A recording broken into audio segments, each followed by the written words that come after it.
우리가 만나야 할 세계라는 제목으로 말씀을 전해 드립니다. 성경은 인간의 마음의 변혁을 그 차원을 넘어서 온 세계에 대해서 말씀해 주십니다. 과거에 죄가 세상에 들어오지 않았을 때의 세계와 죄가 퍼져서 하나님의 물심판을 받아야 할 만큼 오염되었던 세계와 그리고 물로 세상이 심판받은 이후에도 여전히 바벨탑을 쌓으며 하나님과 비껴서서 살며 자신들의 이름을 드높이고자 했던 권력을 갈구하던 사람들의 세계가 성경에 펼쳐져 있습니다. 이러한 세계 가운데에서 저와 여러분, 기독교인은 누구입니까? 자기를 만드신 하나님을 믿고 자기 영혼과 생을 하나님께 의탁한 신자인 그리스도인들은 분명 이 세상에 살고는 있으나 이 세상에만 속한 사람은 아닙니다. 세계 각 나라 가운데서 자신이 선 땅에서 하나님의 부르심을 받은 하나님의 자녀들은 이 땅의 나라와 이 땅의 통치자들이 제한할 수 없는 하나님 나라의 시민으로 살아가는 사람들입니다. 성경 빌립보서 3장 20절 말씀에서 사도 바울께서는 그리스도인의 시민권은 하늘에 있습니다, 그렇게 전했습니다. 교회는 하나님 나라의 큰 그림 속에서 세상의 나라들을 섬겨야 하는 곳입니다. 기독교인은 이 땅에 있는 나라에 속해 있으나 동시에 하늘에도 속한 땅의 시민권과 하늘의 시민권을 가진, 어떻게 보면 이중 국적을 가진 이들과 같습니다. 땅의 권세자들의 통치 아래에서 더 큰 주이신 하나님의 통치를 받으며 살고자 하는 사람들이 우리 기독교인이라는 말씀입니다. 성경은 끊임없이 우리 신자들에게 우리가 만나야 할 세계를 꿈꾸도록 부추기고 있습니다.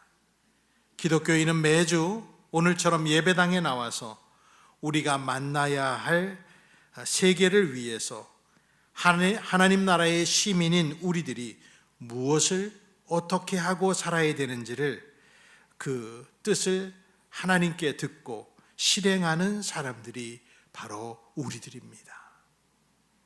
로마서 12장 2절은 말했지요. 여러분은 이 시대의 풍조를 본받지 말고 마음을 새롭게 함으로 변화를 받아 하나님의 선하시고 기뻐하시고 완전하신 뜻이 무엇인지를 분별하도록 하십시오. 요즘 나온 새한글 성경에는 이 세대의 흐름에 자신을 맞추지 마십시오, 그렇게 번역했습니다. 이 시대의 흐름에 우리 스스로를 맞추지 않는 이들, 기독교인들이 세속주의에 빠지는 순간 우리는 세상의 권력에 함몰되어서 하나님 대신에 세상의 국가와 이 세상의 나라의 원수들을 칭송하고 따르게 됩니다.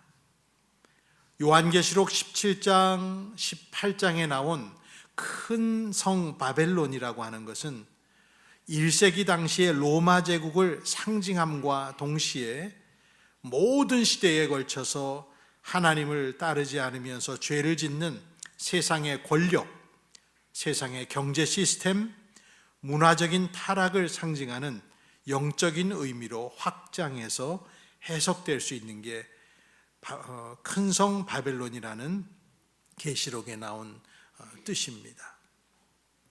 성경 요한계시록은 오늘을 사는 신자들에게 세속주의를 경고하고 세상 시스템이 가진 바벨론적인 속성을 경고합니다. 성도들에게 그 영향력에서 벗어나야 한다라고 경고하고 있습니다. 그리고 요한계시록 마지막 부분인 21장과 22장에서는 우리들이 만나야 할 세계, 새하늘과 새 땅이 펼쳐질 하나님의 통치가 완벽히 이루어지는 모습을 그려주고 성경 마지막 부분에 대단원의 막을 내리도록 하고 있습니다. 이러한 성경의 큰 그림과 메시지를 잘 알았던 4세기의 거룩한 사람 성 어거스틴은 자신의 책 하나님의 도성에서 우리 그리스도인들은 지상의 도성에 살면서도 하나님의 도성을 향한 이 순례자, 필그림이라고 하는 것을 말했습니다. 이 땅의 시민이면서도 하늘의 시민권을 가진 이중적인 정체성을 그의 책 하나님의 도성에서 말한 것입니다. 어거스틴의 이 두 도성론의 영향은 중세시대 교회와 국가의 관계, 기독교적인 역사관, 그리고 그리스도인의 윤리적인 삶에까지 두루두루 영향을 끼쳤습니다.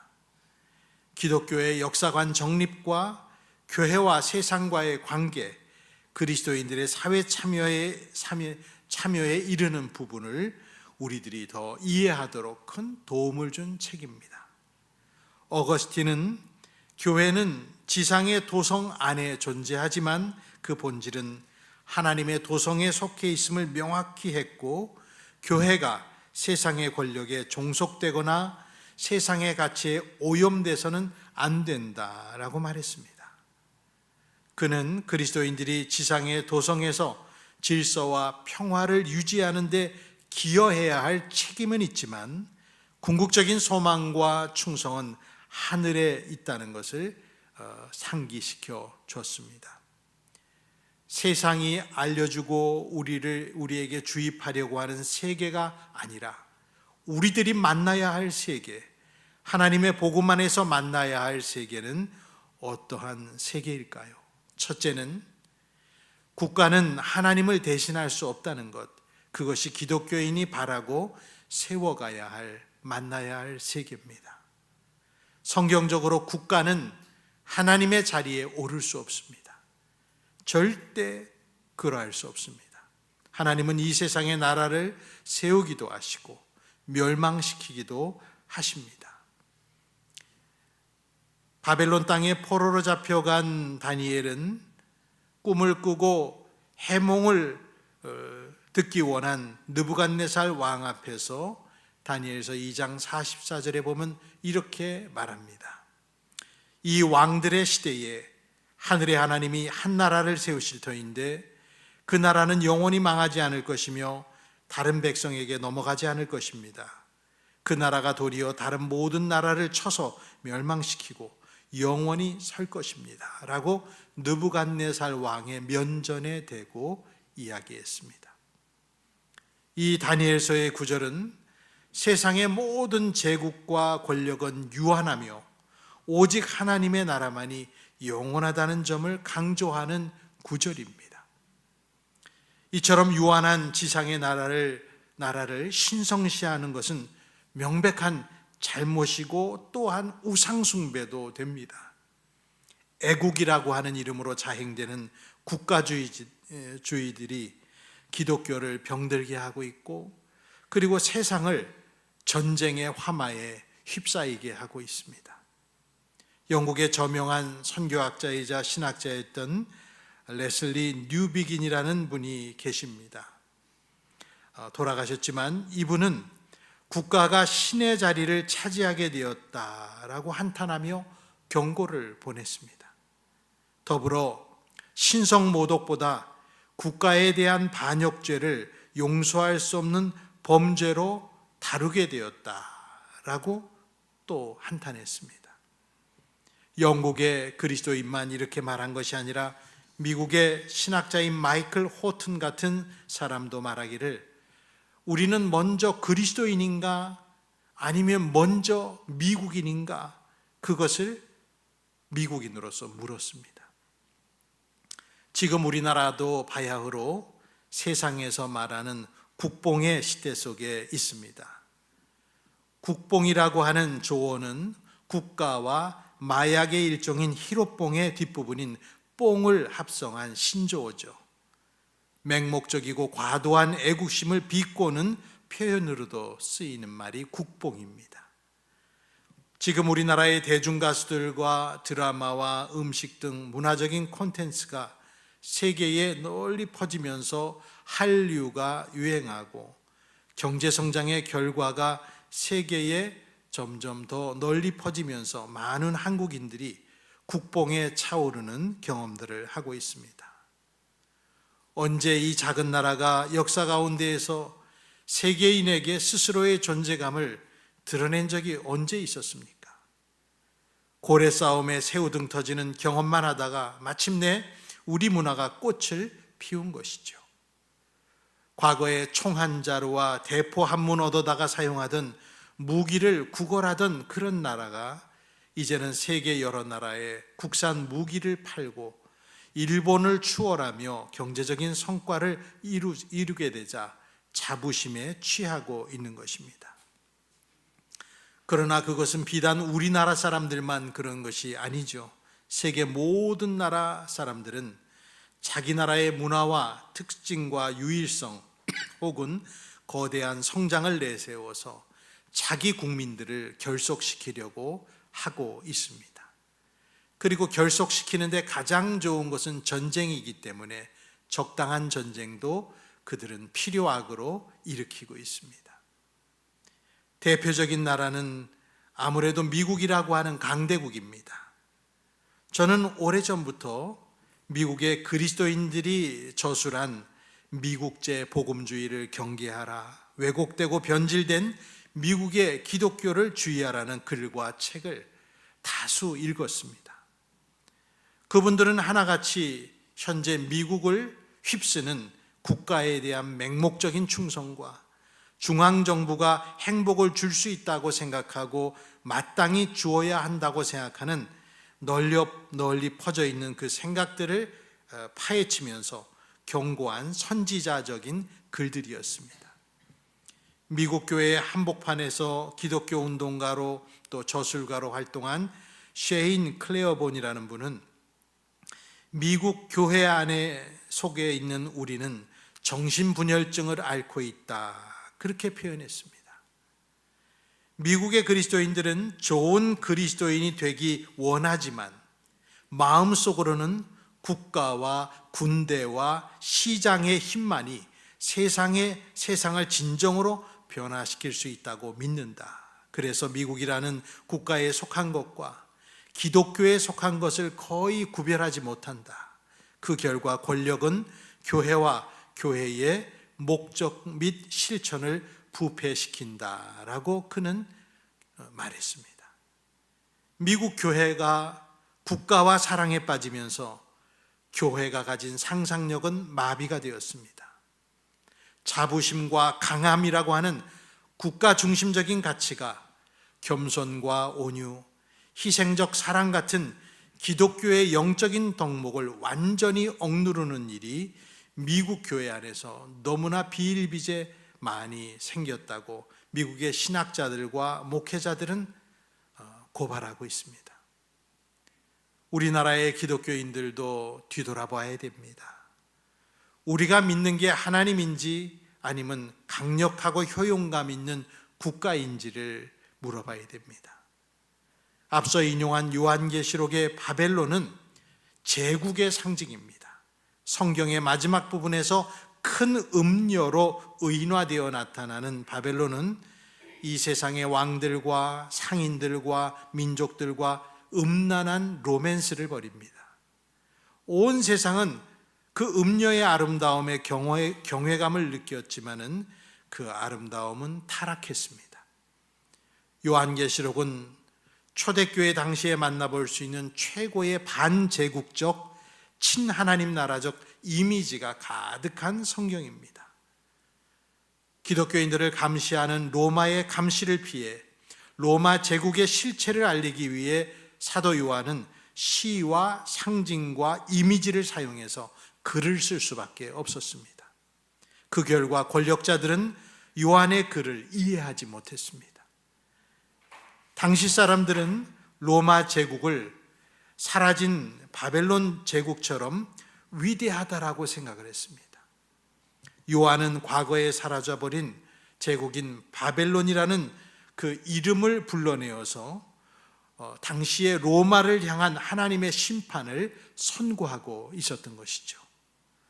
사랑하는 소망인 성도 여러분, 국가는 하나님을 대신할 수 없습니다. 우리가 하나님이 이루실 세계에 대한 상상력을 잃어버리는 순간 기독교인은 세상에 사로잡히게 되고 바벨론의 포로된 백성으로 영구히 지내게 될 수밖에 없습니다.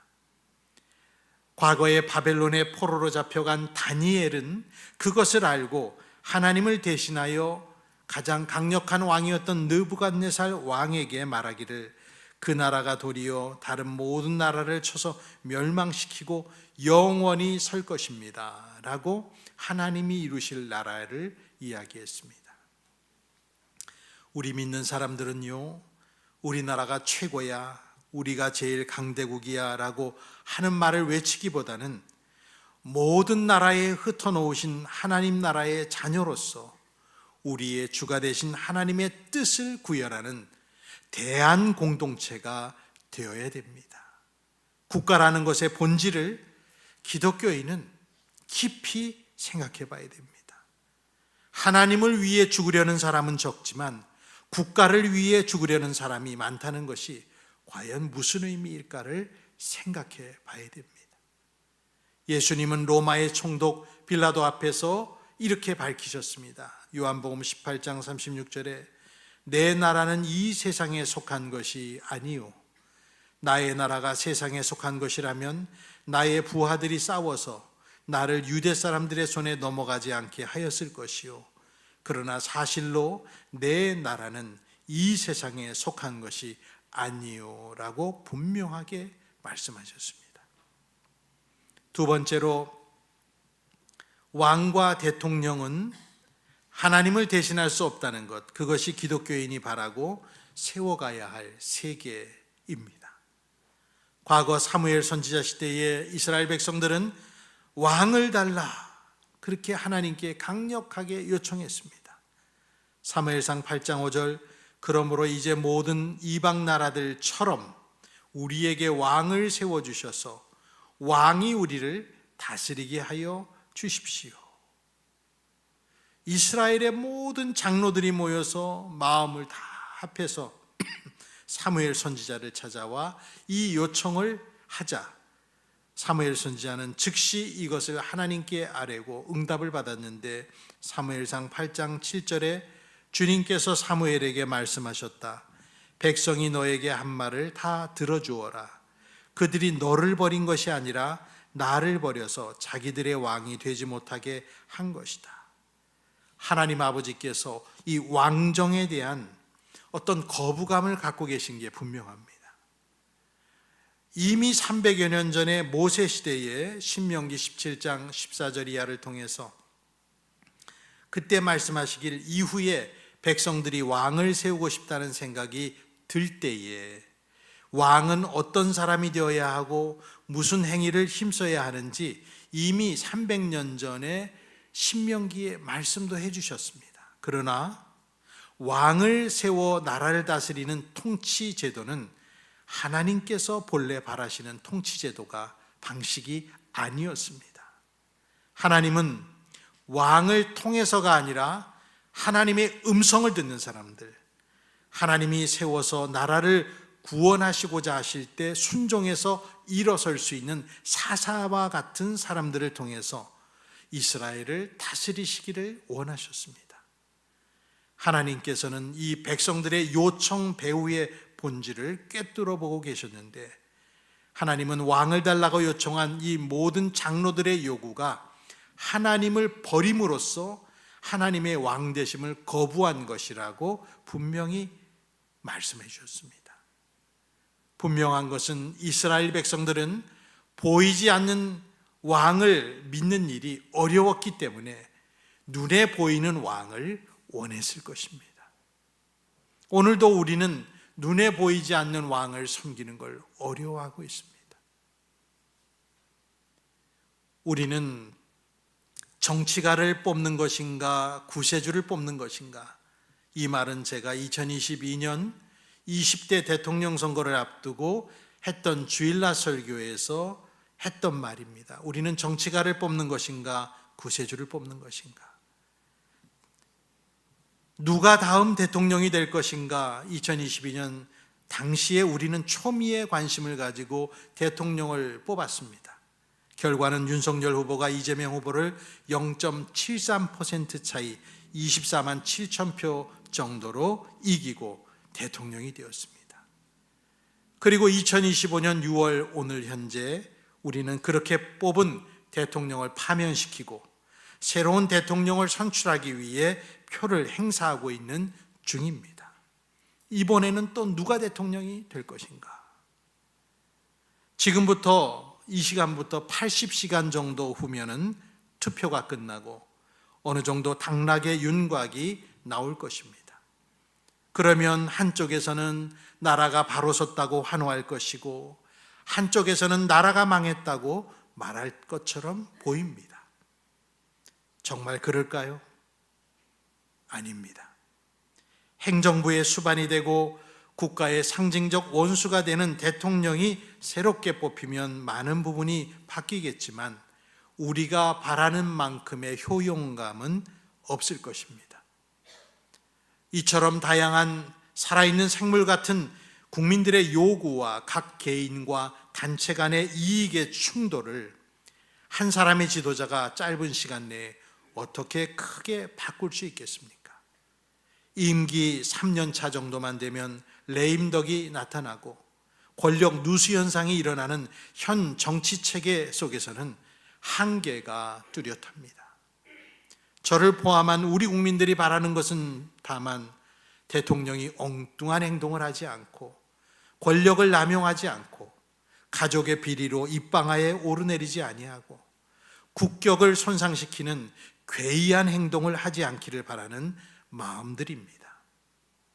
정치 지도자를 구세주로 우러러보고 이러저러한 정책들을 구원의 교리로 간주하고 정치 활동이 마치 일종의 종교처럼 여겨지는 현상이 일어나게 되면 기독교의 신앙은 반드시 타락합니다.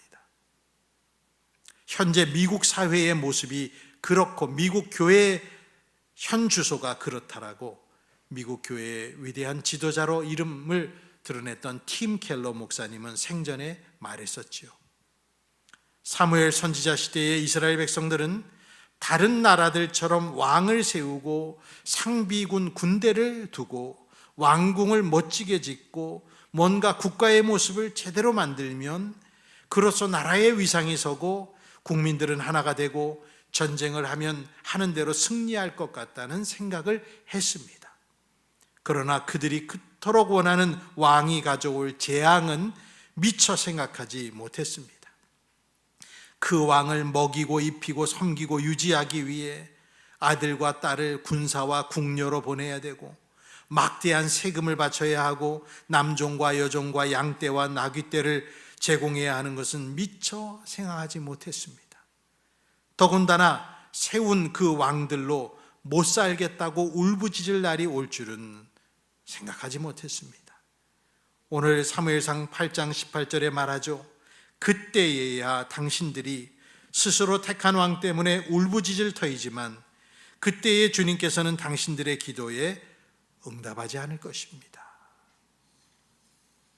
그토록 그들이 바라던 왕, 첫 번째 왕 사울을 세웠지만 얼마 못 가서 순진하던 사울은 권력욕에 물들어서 정신병적으로 광기를 부리는 사람으로 바뀌어서 다윗을 쫓아다니다가 결국은 자살했고 성군으로 여겨지는 다윗과 그 아들 지혜의 왕 솔로몬 때까지 정도만 모양을 겨우 유지하다가 솔로몬 사후에 나라는 급격하게 기울어져 분단국가가 되고 북쪽과 남쪽 왕조가 차례로 거대한 제국의 먹힘을 당하며 나라는 절단이 났습니다.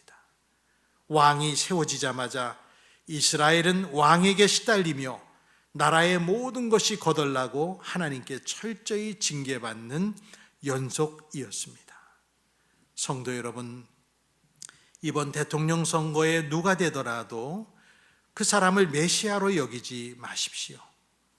그리고 모든 게 끝났다고도 여기지 마십시오.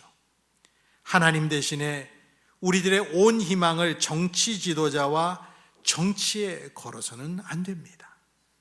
우리는 민주주의 선거를 통해서 구세주를 선출할 수는 없습니다.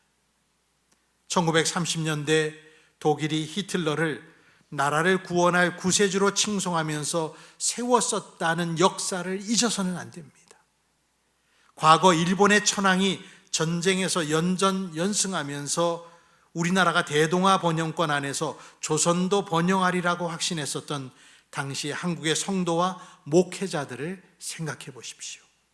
천황을 신뢰하며 구약 성경의 예언서들을 찢어발기고 찬송가에서 십자가 군병 노래를 지웠던 그 시절에 우리 민족의 기독교도 찢겨나간 것입니다. 하나님 외에 누가 우리의 왕이 될 수 있습니까? 옛날 옛적 왕도 대통령도 없었던 시절이 있었고 하나님만이 왕이셨습니다. 그 왕께서는 사람들이 엉망으로 만들어 놓은 이 세상에서 인류를 구원하시려고 계속해서 일하시고 마침내 예수 그리스도를 참된 왕으로 우리에게 보내주셨습니다. 예수님을 십자가에 못 박게 한 빌라도 총독은 예수님을 마주하면서 가장 알고 싶은 한 가지 질문을 던졌습니다. 당신은 왕이요? 그러자 예수님은 말씀하셨죠. 당신이 말한 대로 나는 왕이요. 나는 진리를 증언하기 위하여 태어났으며 진리를 증언하기 위하여 세상에 왔소. 진리에 속한 사람은 누구나 내가 하는 말을 듣소라고 빌라도에게 답하셨습니다. 예수님은 왕이셨지만 빌라도가 생각하는 세상의 왕은 아니셨습니다. 예수님은 당시의 로마 황제들만 쓰는 주라고 하는 퀴리오스라고 하는 호칭을 믿는 자들에게 받으시고 왕중왕, 킹 오브 킹으로 이 세상에 하나님의 아버지의 높임을 받으셨습니다. 성경 빌립보서 2장 9절로 11절에 이렇게 말하죠. 그러므로 하나님께서는 그를 지극히 높이시고 모든 이름 위에 뛰어난 이름을 그에게 주셨습니다. 그리하여 하늘과 땅 위와 땅 아래에 있는 모든 것들이 예수의 이름 앞에 무릎을 꿇고 모두가 예수 그리스도는 주님이시라고 고백하여 하나님 아버지께 영광을 돌리게 하셨습니다. 여기서 예수 그리스도는 주님이시라는 단어는 로마 황제에게만 당시에 쓸 수 있는 말이었습니다. 우리가 만나야 할 세계는 하나님이 저와 여러분의 주로서 통치하시는 세계, 세상입니다. 마지막으로 우리가 만나야 할 세계, 세상을 교회를 세움으로써 우리 믿는 자는 실현해야 됩니다. 교회는 그리스도의 몸입니다. 주님의 몸은 하나님의 뜻을 실천하는 지체죠. 단순히 장의자 몇 개 놓고 강단 앞에 나무 십자가를 달아놓았다고 그곳이 교회가 되는 건 아닙니다. 베드로는 하나님께 부름받은 교인들에게 오늘 본문인 베드로전서 2장 11절로 17절에 부탁했습니다. 우리 함께 17절까지 읽어보겠습니다. 사랑하는 여러분, 나는 나그네와 거류민 같은 여러분에게 권합니다. 영혼을 거슬러 싸우는 육체적 정욕을 멀리 하십시오. 여러분은 이방 사람 가운데서 행실을 바르게 하십시오. 그렇게 해야 그들은 여러분더러 악을 행하는 자라고 욕하다가도 여러분의 바른 행위를 보고 하나님께서 찾아오시는 날에 하나님께 영광을 돌릴 것입니다. 여러분은 인간이 세운 모든 제도에 주님을 위하여 복종하십시오. 주권자인 왕에게나 총독들에게나 그렇게 하십시오. 총독들은 악을 행하는 사람에게 벌을 주고 선을 행하는 사람에게 상을 주게 하려고 왕이 보낸 이들입니다. 선을 행함으로 어리석은 자들의 무질 입을 막는 것이 하나님의 뜻입니다. 여러분은 자유인으로 사십시오. 그러나 그 자유를 악을 행하는 구실로 쓰지 말고 하나님의 종으로 사십시오. 모든 사람을 존중하고 믿음의 식구들을 사랑하며 하나님을 두려워하며 왕을 공경하십시오. 아멘. 성도는 세상 가운데 나그네, 거류민 같은 사람이라 했습니다. 여기서 거류민, 나그네는 낯선 땅에서 살아가는 사람들. 그래서 요즘 새한글 성경엔 나그네들이며 체류자 이렇게 말했습니다. 체류자인 여러분에게 권합니다. 세계 각국 나라에는 차이나타운도 있고 코리아타운도 있습니다. 그래서 그곳 남의 나라 속이지만 우리의 민족적인 특성을 유지하며 외국 땅 안에서도 우리다움을 유지하는 곳이 바로 코리아타운이고 중국인들에게는 차이나타운이죠.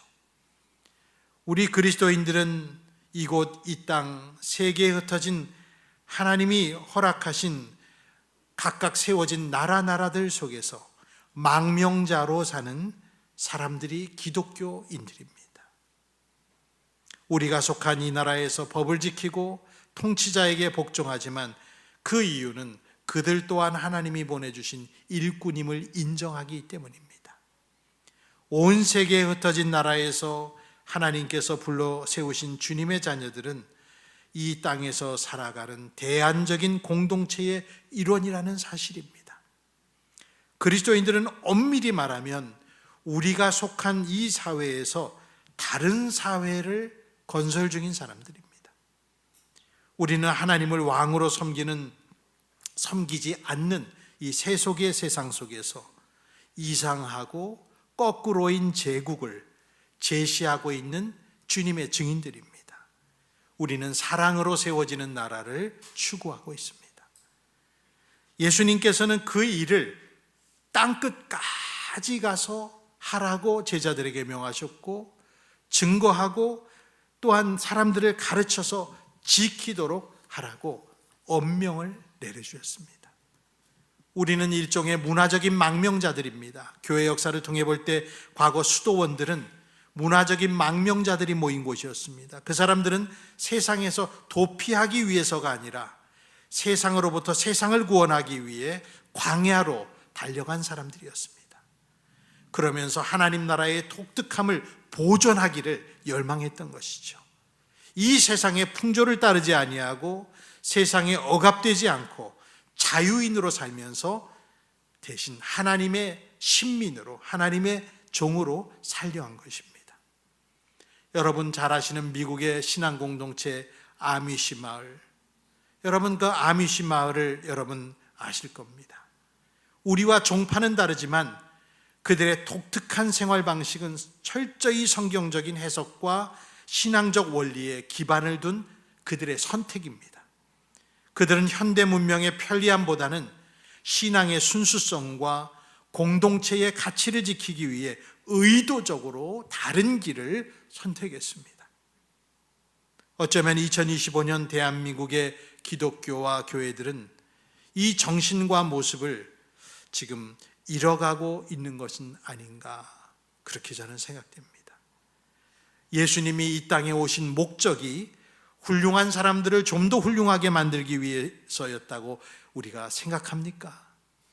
예수님이 원하신 것이 민주적인 세상을 조금 더 민주적으로 만들고 세상을 살기 더 좋은 장소로 만들기 위해서 오신 것이라고 생각하십니까? 예수님이 가르쳐 주신 말씀들은 우리가 서로 어울려 사는 일의 의미를 전혀 새롭게 보도록 해주시는 새로운 개념을 우리 그리스도인들의 머리에 넣어주셨습니다. 우리는 이 땅에 심어놓으신 하나님의 나라, 하나님의 도성, 과거 소크라테스 살던 시절로 말하면 새로운 폴리스, 우리들의 그리스도인으로 이루어진 그 도시를 하나님이 세우신 것입니다. 그래서 누군가는 새로운 식민지 백성이다 라고도 표현합니다. 이 식민지는 나를 따르라는 예수님의 음성을 듣고 새로운 백성들이 참여하기 위해 일어난 것이죠. 나그네와 같고 이 땅의 체류자인 독특한 사람들입니다. 조금 전에 인용한 것처럼 빌립보 3장 20절은 우리의 시민권은 하늘에 있다라고 말했고, 베드로전서 2장 11절에는 우리는 나그네와 거류민 같다라고 말을 했습니다. 1934년 히틀러와 참된 신앙 사이에서 우리는 예수 그리스도를 따르기 원합니다라고 고백했던 독일의 고백교회 소속 성도들은 1934년에 바르멘 선언문을 만들었는데요. 이 바르멘 선언문은 제가 보았던 어떤 신앙 고백보다 가슴 뛰는 귀한 고백문입니다. 독일의 성도들은 바르멘 선언문을 통해 이렇게 선언했습니다. 우리가 바르멘에서 함께 선언하는 바는 이 땅에 있는 모든 기독교 공동체가 하나의 복음주의 교회를 이루고 있다는 사실을 근거로 한다. 이들은 독일 개신교회에 속한 공동의 고백을 통해서 하나 된 것이다. 우리는 이 진리와 그 논리적 결과에 대한 공동의 고백이 현재의 독일 개신교회의 혼란과 분열 속에서 우리가 일어서야 할 유일한 길임을 확신한다. 우리는 이 공동의 고백을 통해서 온 세상에 퍼져 있는 복음주의 교회의 형제자매들과 연결되어 있음을 진심으로 선포한다. 우리는 그동안 모든 비진리와 거짓된 가르침에 맞서 진지한 기도를 드렸다. 지금은 그 진리를 고백할 때이다. 모든 선언은 교회가 지켜야 할 진리의 선언이어야 한다. 우리가 여기에 제시하는 내용은 오직 복음과 개혁교회의 신조를 근거로 한 것이다. 우리가 교회가 살아가는 이 땅에서 그릇된 가르침을 배격하는 이유는 그릇된 가르침이 진리를 흐리게 하고 파괴하기 때문이다. 성경의 증언에 의하면 예수 그리스도는 우리가 귀 기울여 듣고 신뢰하고 생명과 죽음을 바쳐 복종해야 할 유일한 하나님의 말씀이다. 이 한 분 하나님의 말씀 외에 다른 사건이나 능력이나 형상이나 진리를 설교의 자료로 사용하면서 하나님의 계시가 있는 것처럼 전하는 그릇된 이론을 우리는 배격한다라고 하면서 당시에 거짓되게 예수를 따르는 사람들을 비판했습니다. 바르멘 선언은 20세기 기독교 역사에서 가장 중요한 신학적, 교회 정치적 문서 중에 하나라고 저는 생각합니다. 신앙이 국가 권력에 예속되거나 이데올로기에 오염되어서는 안 되며 오직 하나님의 말씀만이 교회의 유일한 권위임을 독일의 성도들은 주장했습니다. 사랑하는 소망인 성도 여러분, 우리는 이 땅에 세움받은 하나님의 자녀들입니다. 나그네와 체류자 같은 사람이죠. 한 나라에 국한되거나 한 지도자를 맹종하며 그들 아래 우리의 신앙을 복속시키는 사람들이 아닙니다. 세계의 무수한 모든 나라 속에서 부름을 받아 성령을 통하여 주님의 말씀을 실현하고 사는 부름받은 공동체 에클레시아, 교회입니다. 예수님은 하나님의 나라가 이 땅에 임하기를 기도하라라고 주기도문을 통해 저와 여러분에게 일찍이 알려주셨고, 베드로가 초대교회 성도들에게 부탁한 것처럼 하나님의 종으로 살며 모든 사람을 존중하며 믿음의 식구들을 사랑하며 하나님을 두려워하며 왕을 공경하라고 말했습니다. 인간과 정치의 복잡성과 우리는 계속 씨름해야 될 겁니다. 그 속에서 은혜롭고 겸손한 자세로 어려운 이 정치적인 문제들과 세상사들을 풀어가면서 우리 기독교인들은 이 사회를 향한 강력한 증인의 삶을 살아갈 수가 있을 것입니다. 우리가 바라는 바의 세계, 하나님이 주시는 세계를 바라보며 오늘도 소망 가운데 살아갑시다. 기도하겠습니다. 하나님 아버지, 하나님이 이 땅에 완성하실 세계는 지금과 같은 모습이 아니라 하나님의 뜻이 구현된 더 완전하고 아름다운 새하늘과 새 땅이 될 줄 믿습니다. 우리는 미국인으로 살고 중국인으로 살고 일본인으로 살고 한국인으로 삽니다. 그 속에서 기독교인으로 부름을 받았습니다. 그러면 우리는 각 나라 속에서 어떤 삶을 살아야 하고 어떠한 세상을 만들어 가기를 원해야 될지 깊이 생각하며 국가에 맹종하지 말게 하시고, 그리고 지도자에게 또한 맹목적으로 복종하게도 하지 마시옵소서. 오직 우리의 왕이신 예수 그리스도의 말씀을 높이며 세상의 이데올로기보단 하나님의 복음을, 세상의 정치적인 약속과 그러한 또한 희망의 빛보다는 하나님이 이룩하실 이 땅 위의 세계를 그리고 바라보는, 오늘도 기도로서 그 나라의 그림을 그리는 충실한 주님의 친백성들이 다 되게 하여 주옵소서. 예수님의 이름으로 기도합니다. 아멘. 우리 함께 일어나 복음성 중에 소망인 찬양 191번 1번 우리 보좌 앞에 모였네 함께 찬양 드립니다.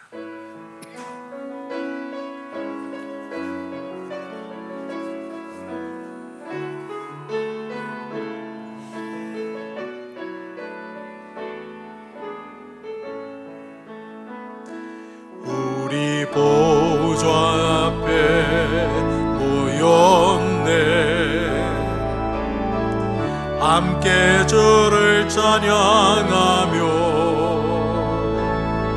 하나님의 사랑 그 아들 주셨네. 그의 피로 우리 구원받았네. 십자가에서 쏟으신 그 사랑 강같이 온 땅에 흘러 각 나라와 족속 백성 방언에서 구원받고 주 경배드리네. 구원하심이 보좌에 앉으신 우리 하나님과 어린 양께 있도다. 구원하심이 보좌에 앉으신 우리 하나님과 어린 양께 있도다.